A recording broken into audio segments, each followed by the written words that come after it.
ত্রয়োদশ নির্বাচনীতে রাজনৈতিক দল এবং প্রার্থীর আচরণ বিধিমালা ২০২৫ এটি তফসিল ঘোষণা থেকে শুরু করে ফলাফল গেজেট আকারে প্রকাশ করা পর্যন্ত কার্যকর থাকবে এবং এখানে কিছু গুরুত্বপূর্ণ দিক রয়েছে এবং কিছু পরিবর্তন এসেছে যে বিষয়ে জনগণের জানা জরুরি বলে আমি মনে করি। যেমন নির্বাচন উপলক্ষে প্রচারণা উপলক্ষে কোনো ধরনের পোস্টার এর ব্যবহার করা যাবে না। তবে ব্যানার ফেস্টুন ব্যবহার করা যাবে যেটা অপচনশীল দ্রব্য দিয়ে তৈরি হতে হবে। এবং এটার ৮ খ বিধিতে বলা আছে যে নির্বাচনী ভোটার স্লিপ যেটা করতে হবে, ভোটার স্লিপ অবশ্যই ৮ সেন্টিমিটার এবং ১২ সেন্টিমিটার সর্বোচ্চ পরিমাপের হতে হবে। এর বেশি হতে পারবে না। এবং ৯ বিধিতে বলা আছে যে কোনো ধরনের নৌযান এবং মোটরযান ব্যবহার করে শোডাউন দেওয়া যাবে না। এবং এর ১৭ বিধিতে বলা আছে যে উচ্চ শব্দে মাইক ব্যবহার করা যাবে না এবং মাইকের জনসভায় আগে সর্বোচ্চ ৩টা মাইক ব্যবহার করা যেত। কিন্তু বর্তমানে সংশোধনীতে ৩টার অধিক মাইক ব্যবহার করা যাবে যেকোনো জনসভায়।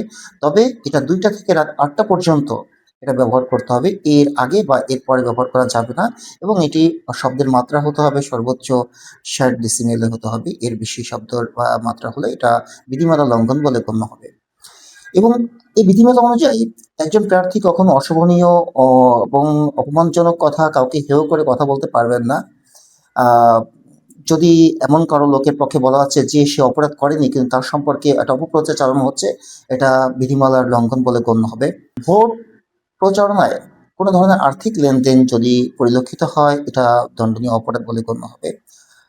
আর এই বিধির ১৮ ধারায় বলা আছে নির্বাচনী সকল প্রচারণা আ নির্বাচনের ৪৮ ঘন্টা পূর্বে সমাপ্ত করতে হবে। নির্বাচনী প্রচারণায় অনেক কথাই চলে আসে, পক্ষে বিপক্ষে অনেক কথাই চলে আসে। তবে সিনিয়র যে প্রার্থীরা রয়েছেন তাদের সবারই উচিত যে নীতিমালা অনুসরণ করে কথা বলা উচিত। আর কাউকে হেয় করে, ছোট করে কথা না বলা উচিত। সবারই এটা অনুসরণ করে আসলে কথা বলা উচিত। তবে হ্যাঁ, যারা সর্বোচ্চ পর্যায়ে রয়েছেন, যেসব নেতারা অনেক উচ্চ পর্যায়ে রয়েছেন, সাধারণত তাদের বিরুদ্ধে আ পুলিশ প্রশাসন সরাসরি কোনো পদক্ষেপ নেন না এবং আ আমার পক্ষ থেকে অনুরোধ থাকবে আ তারা তাদের নিজের জায়গা থেকে যাতে শালীন শব্দ ব্যবহার করে প্রচারণা করতে পারেন। কাউকে হেয় করে, ছোট করে আসলে নির্বাচনী প্রচারণা করলে এটা নিজেই আসলে আ নিজেরই আ মান-সম্মান এবং ব্যক্তিত্বের হানি হয় বলে আমি মনে করি। বলা বাঞ্ছনীয় যে এখানে আপনি যে কথাটা বললেন যে রাজনৈতিক দল এর একজন প্রধান রয়েছেন যিনি শফিকুর রহমান এবং আরেকটা বড় রাজনৈতিক দলের প্রধান তারেক জিয়া। আসলে আ আ আসলে আ ২ টা দলেরই ক্ষমতায় যাওয়ার একটা সম্ভাবনা রয়েছে। যেমন আমরা যদি দেখি যে জামাত ইসলামের ক্ষমতায় যাওয়ার সম্ভাবনা রয়েছে অনেক বেশি। আবার অন্যদিকে চিন্তা করি যে বিএনপির ক্ষমতায় যাওয়ার সম্ভাবনা রয়েছে। আসলে প্রশাসন কিন্তু এখন সরাসরি কারো এগেইনস্ট এ যেতে পারে না। তাদের মনের মধ্যে একটা আছে, দীর্ঘদিনের একটা প্রথা এবং চিন্তাভাবনা, ধ্যান-ধারণা তারা লালন করে যে যদি ক্ষমতায় যে দল যাবে, পরবর্তীতে সেই দল, সেই পুলিশ অফিসার বা সেই আ ল এনফোর্সিং অফিসার যারা রয়েছেন তাদের বিরুদ্ধে কোনো পদক্ষেপ গ্রহণ করেন কিনা, চাকরিচ্যুত করেন কিনা। এজন্য তারা হয়তোবা সর্বোচ্চ লেভেলে যারা রয়েছেন তাদের এগেইনস্ট এ কিছু বলতে চান না। তবে আমি যেটা পরামর্শ দিব সেটা হচ্ছে যে বাংলাদেশের ল এনফোর্সিং ডিপার্টমেন্ট যারা রয়েছে, পুলিশ প্রশাসন যারা রয়েছেন, তাদের স্বতন্ত্র করে স্বাধীনভাবে কাজ করার একটা পরিবেশ নিশ্চিত করা উচিত বলে আমি মনে করি। তাহলে বাংলাদেশে আইনি শাসন এবং নির্বাচনী নীতিমালা যদি লঙ্ঘন হয়, তখন তারা সরাসরি পদক্ষেপ গ্রহণ করতে পারবে। ত্রয়োদশ নির্বাচনে রাজনৈতিক দল ও প্রার্থীর আচরণ বিধিমালা ২০২৫ এটি কার্যকর থাকবে তফসিল ঘোষণা থেকে শুরু করে নির্বাচনী ফলাফল ঘোষণা পর্যন্ত এটি কার্যকর থাকবে এবং এই বিধিতে কিছু গুরুত্বপূর্ণ বিষয় পরিবর্তন হয়েছে এবং যেটা জাতির জন্য জানা প্রয়োজন বলে আমি মনে করি। সেটা হচ্ছে যেমন বিধিমালা ৮ এর খ তে বলা আছে যে ভোটার স্লিপ হতে হবে ৮ সেন্টিমিটার এবং সর্বোচ্চ ১২ সেন্টিমিটার পরিমাপের, এর বেশি হবে না এবং কোনো ধরনের পোস্টার ব্যবহার করা যাবে না। তবে ফেস্টুন, ব্যানার ব্যবহার করা যাবে অপচনশীল দ্রব্যের মাধ্যমে আ যদি এটা আ আ তৈরি করা হয় সেটা ব্যবহার করা যাবে। জনগণের স্বার্থেই এবং একটা নিরপেক্ষ নির্বাচন উপহার দেওয়ার জন্যই নির্বাচন কমিশন এই নীতিমালা প্রণয়ন করেছেন। আ যেমনটি আমরা আগে দেখতে পেতাম যে ভোটার স্লিপ যেকোনো মাপের এবং প্রার্থীর ছবি সংবলিত ছিল, থাকতো আগে। বাট এটা এখন নিষেধাজ্ঞা এবং রয়েছে এবং বিধিতে বলা আছে কোনো ধরনের ছবি, ভোটারের প্রার্থীর নাম আ সেখানে ব্যবহার করা যাবে না।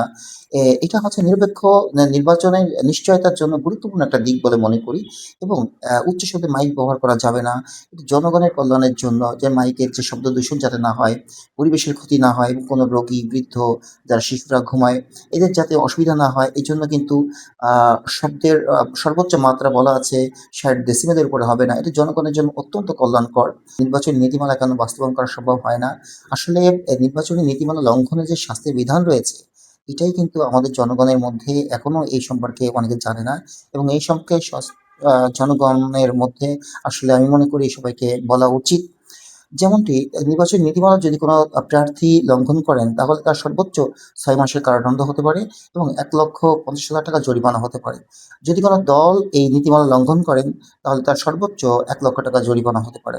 এখানে আরেকটা বিষয় বলা বাঞ্ছনীয় যে একজন প্রার্থী নির্বাচনী নীতিমালা লঙ্ঘন করেছেন এবং কমিশন যদি চিন্তা করেন যে সেই একই প্রার্থী আবারও পুনরায় নির্বাচনী নীতিমালা লঙ্ঘন করতে যাচ্ছেন বা সম্ভাবনা রয়েছে, সেই ক্ষেত্রে কিন্তু নির্বাচন কমিশন তদন্ত করতে পারেন এবং তদন্তে যদি প্রমাণিত হয় যে না আসলেই সে আবারও বারবার নির্বাচনী নীতিমালা লঙ্ঘন করে যাচ্ছেন বা সম্ভাবনা রয়েছে, তখন তার প্রার্থিতা বাতিল হতে পারে। এবং এই সম্পর্কে যদি জনগণ জানে বা এই এই আ বিধানগুলো যদি প্রচার করা হয় তাহলে এই নীতিমালা বেশি কার্যকর হবে বলে আমি মনে করি। এখানে আরেকটা বিষয় অত্যন্ত গুরুত্বপূর্ণ। দেখা যায় নির্বাচনী প্রচারণার সময় অনেকে সংঘর্ষে লিপ্ত হয়, দেশীয় অস্ত্রে ব্যবহার হয়ে থাকে। তো যদি কোনো আ প্রার্থী সমর্থক বা কর্মী বাহিনী যদি দেশীয় অস্ত্র বা আগ্নেয়াস্ত্র ব্যবহার করে তাহলে আর্মস অ্যাক্ট অনুযায়ী তার সর্বোচ্চ যাবজ্জীবন কারাদণ্ড হতে পারে। এবং যদি গুরুতর জখম হয় যদি দেশীয় অস্ত্র ব্যবহার করে বা আ কোনো ধারালো অস্ত্র ব্যবহার করে যদি আক্রমণ করা হয়, গুরুতর জখম হয় তাহলে পেনাল কোডের ৩২৬ ধারা অনুযায়ী তার সর্বোচ্চ যাবজ্জীবন কারাদণ্ড হতে পারে এবং অর্থদণ্ড হতে পারে। আ দল এবং অন্য দলের মধ্যে সংঘর্ষের মাধ্যমে অনেক নিহত হওয়ার খবর আমরা ইতিমধ্যে পেয়েছি। আ এবং এই নিহত হলে এটা কিন্তু পেনাল কোডের আন্ডারে বিচার হবে। ৩০২ ধারা অনুযায়ী তার মৃত্যুদণ্ড হতে পারে। এই বিষয়ে আমি মনে করি যে এই আইনের বিষয়, শাস্তির বিষয়ে বেশি, বেশি বলা উচিত, প্রচার করা উচিত। তাহলে এই বিধিমালাগুলো বেশি কার্যকর করা সহজ হবে বলে আমি মনে করি।